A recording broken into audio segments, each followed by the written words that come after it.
नमस्कार, मी विक्रांत आणि आपण पाहताय महाराष्ट्र जीवन न्यूज. मी आहे आता लातूर शहर महानगरपालिकेच्या एकदम समोरच्या परिसरामध्ये.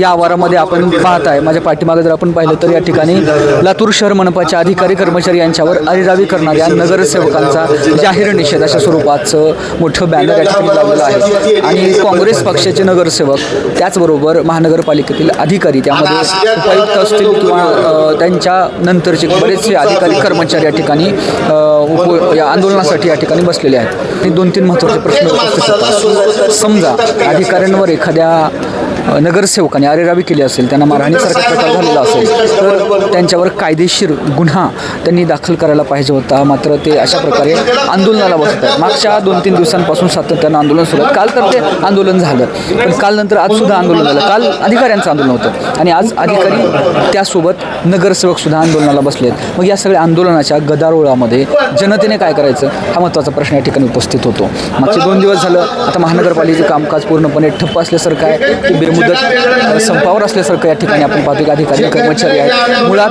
ज्या महानगरपालिकेच्या अधिकाऱ्यांना निवेदन घेऊन जनतेने त्यांच्याकडे गेलं पाहिजे, ज्या महापौरांना नगरसेवकांकडं नगरसेवकांच्या विरोधामध्ये एखादं काम पूर्ण नाही झाल्याच्या नंतर जनतेने त्या ठिकाणी उपोषणाला किंवा बेमुदत आंदोलनाला बसलं पाहिजे. तर आज परिस्थिती कुठेतरी उलटी दिसत आहे.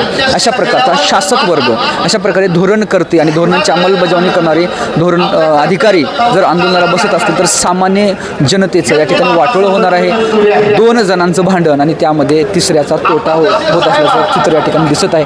या संदर्भात सविस्तर प्रतिक्रिया या कार्यक्रमानंतर आपण घेणारच आहोत. मात्र या प्रश्नावर जनतेने आता विचार करण्याची गरज निर्माण झाली आहे. विक्रांत शिंदे, कॅमेरा पर्सन प्रज्वलसह महाराष्ट्र न्यूजसाठी लातूर.